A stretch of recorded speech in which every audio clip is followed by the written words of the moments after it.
morning, Baycare CEO said that they have never seen this many COVID patients. Now, because of Seniors First, it is mostly young people, the unvaccinated people. But, Governor, why do you think we are seeing this peak, and what is the state doing to it? So I think we anticipated, and I said publicly, this is our COVID season. We thought we would see an increase. I don't know that we thought we would necessarily see this many positive tests and some of the hospital admissions, just because if you look, we've got 91% of seniors who are the most likely to be hospitalized have gotten at least one shot. It's pretty much of age 50 and above. It's 80% roughly who are vaccinated. And of course, people have recovered from COVID in those age groups too. So that's even more in terms of the immunity. But I think that this Delta variant is more contagious. I think it's aerosolized. I think it's highly transmissible. We saw that in the United Kingdom. Saw a really quick ascent. And it tops off and then comes down. So I think that it's following similar pattern. It's just going very quickly. And but I do think, as John Corus said, they're handling it. It's interesting. Tampa, Orlando had more COVID patients this summer than they did last summer.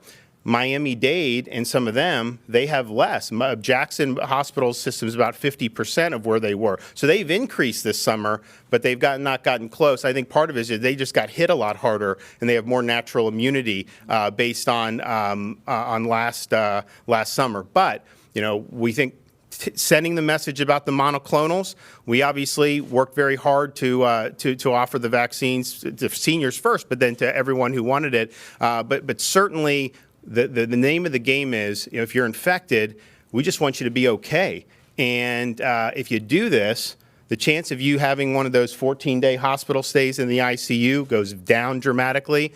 And of course, the chance of surviving it increases significantly. And so that's really the name of the game. And I think it has made a big difference. But I think if this can now tell people who may not have known about this, maybe they make that phone call 2 days earlier because they know that this is something you got to take earlier, and I think that could be very positive. Governor, 6 attorneys in Tampa Bay are planning on filing a lawsuit in the coming days challenging your executive order banning mask requirements in schools. I just spoke with them a little bit ago. They said that it's unconstitutional because it should be left up to school boards.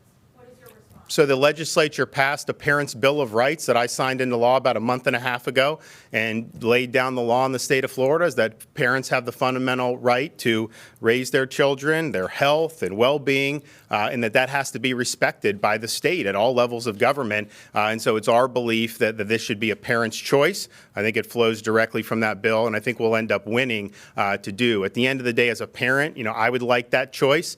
Particularly for young kids, many of these kids, by the way, have recovered from COVID, and so there's really no scientific justification to put it on at that point if there is to begin with. But I think a lot of the parents would just want to have that ability. I know they've had all this time to study.